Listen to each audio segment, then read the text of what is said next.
Hey guys, like, comment, subscribe, back again with some more NBA content. We just looked at Kyle Lowry staying in Toronto, and now we're going to look at a player leaving a team he's been with for quite some time. LaMarcus Aldridge and the San Antonio Spurs have mutually agreed to part ways. Not that anything's been done yet, no buyout, no trade, but they are looking at options.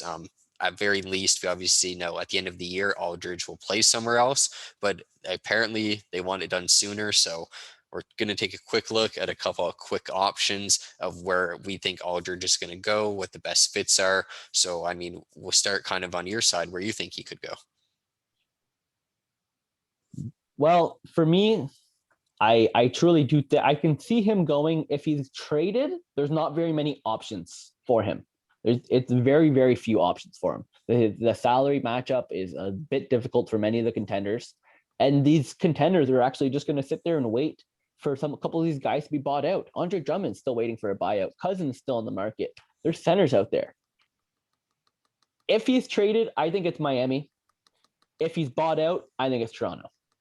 That's the kind of way I'm going about it. Just because I don't see I can see the bigger contenders like the LAs waiting for someone like Drummond to come out on the market, which we know that's essentially going to happen soon because same situation with Aldridge right now.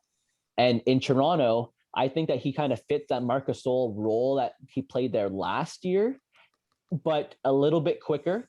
And they don't need him to be a star player anyways. And I think that would actually move Baines back to a backup position, and that would just round out that team and make them very competitive and have Aldridge starting and playing 30 minutes a night. But if he is traded, the only team I can see it has the assets to do it is the Miami Heat. It can be done. It wouldn't cost them too much, but I don't know if they shake up the chemistry with the trade to bring in Aldridge, knowing he could be bought out. Yeah, I mean, it is hard, like you said, because he very well could be bought out, and you definitely rather wait for that. But then you Mm-hmm. also have to consider, oh, do we even get him? But yeah, I kind of like that perspective where if it's a trade, the Miami Heat are a very likely option. I think you had said they could do Olynyk in a second, something along those lines to Yeah. bring in Aldridge, and then Mayers Leonard as well. So it's very fair where we know Leonard's probably not going to play again, at least this year, regardless. Olynyk, if the Heat want to compete, Aldridge is obviously a much better asset for them than Olynyk. That can't be denied. But yeah, if he gets bought out, the Raptors, I'd agree, they're actually a very good fit. If he's willing to go there, yeah, he'd be the starting center basically immediately. Aaron Baines gets demoted to backup where he should be, and he's very good, probably Yep. one of the best backup centers in the league at that. Especially in a game where, let's say, Aldridge goes down, he could at least come in and be reliable. But to have Aldridge there's the true 15, 16 point per game guy, 8 rebounds, still able to put up a couple blocks, good passer, great leader, super high IQ. I think it'd go a really long way for the Raptors. And like you said, too, he would look a lot like the Bakas and the Gasols who were there Gasol. last year. Yeah. Just a perfect fit in that regard. The Lakers, I know we had said maybe not as great because the Gasol experiment hasn't been so great there, but maybe that's why they'd want him to go there because they're like, hey, we still want this kind of player. He just hasn't been Mark, unfortunately. Um, yeah, other than that, like, of course, he's a good player. Everyone wants him, but I feel like market wise, those are going to be the only really teams I'd say grabbing for him are the usual LAs. And then I'd actually put Toronto in the top three this time as well. I don't think for Drummond they are, but for this one, I would. And that's the thing, because Drummond is not there yet. And that's why a team like Toronto can come in and swoop him up. Because a team like LA would probably prefer to wait for a guy like Drum.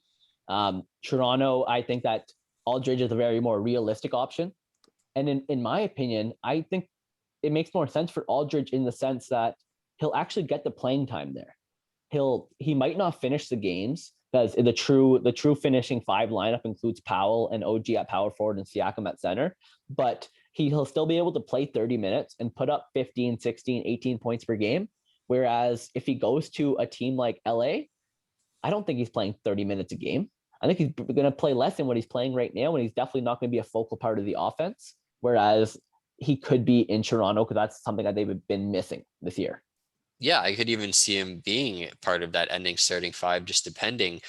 Just because last year it was Ibaka a lot of those times where yes, it could Yep. be Boucher now because he's a bit more similar player wise to Ibaka. But if Boucher's having a bad game, I could easily see Aldridge being that kind of key five guy down the stretch for them as well. But they'd be in a way better position. Their front court would be solidified. They already have a pretty good guard and wing rotation, and that team's now looking like a competitive team with LaMarcus Aldridge, and that'll show his value with the impact on that team, and that could actually prove him to being getting an actual contract next year instead of just a veterans minimum like people might expect at this point. Yeah, definitely. But let us know what you guys think in the comments. Don't forget to subscribe, and we'll see you soon with some more content.